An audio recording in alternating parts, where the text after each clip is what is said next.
हाय सांग मैंने welcome to my new blog मु आज पलि आसी कोणार्क मंदिर टे बुलायापी आपन को भी देखेबी आमतिया मंदिर ओडिशा पई गौरव कारण एमतिया जिनस गोटे ओडिशा अच्छे आपण मैंने जानते एवं जो मिस्त्री आउଛନ୍ତି केवल बाली सीमेंट हेले ये जो आग काले जो मिस्त्री ना पूरा पत्थर बनई ये एड़े बड़ कोणार्क मंदिर को केवल पत्थर ही कराई जहाँ भी छोट मोट जिनस बड़ बड़ पत्थर को थाक कर रखा एड़े बड़ एमती जिनस सब अंकिया आंकिया पुणी पत्थर माने गोटे छोट कथा नुहे आपको बहुत कष्ट कर बनाई यहाँ आप देखिपुं केड़े सुंदर सुंदर मूर्ति ए लगाई केमती बनाई जोटा कि एबेका कारीगरी पाखे यहाँ संभवपर नुहे आपण मैंने जी भी जाइए कोणार्क मंदिर बुलिया आपण मैंने देखिए आश्चर्य हो कि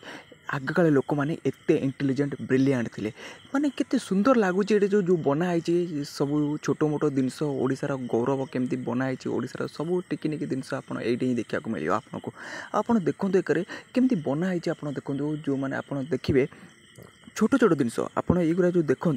केते छोट छोट जिनस के बनाई आउ केड़े केड़े पिलर गुरा सब केमती थुआई पिलर को भी पूरा मॉडल कराई पूरा आउ सेकरे जो गोटे गोटे पत्थर सब जो खसी होची से रखाई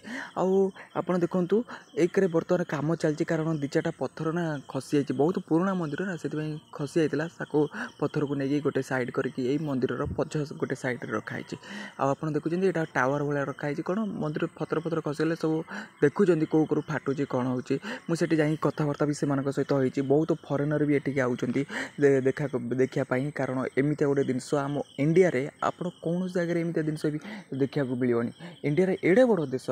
इंडिया केवल नहीं अन्य कौन से देश भी जातु एमती जिनस केवे भी देखा आपको मिलनी एवं अल्प बाट अच्छी समुद्र कूल आप आस टे बुला पड़े यहाँ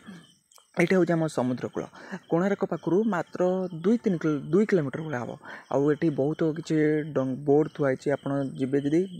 गोटे ट्रिप नब 800 टंका एकरू सेकरू जंग नहीं आम कथबार्ता भी होगी आसीचु आवा बर्तमान ए बुलिया किंतु आगे देखूँ आम बर्तमान बोट्रे पलि आसे कारण बोट्रे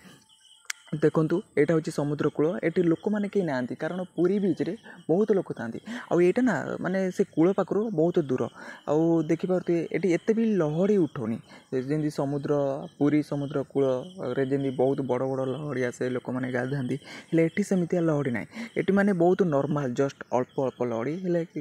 कारण ये लोक मैंने कहीं ना कारण ये जेहेतु गोटे बहुत बाट आसा पड़ो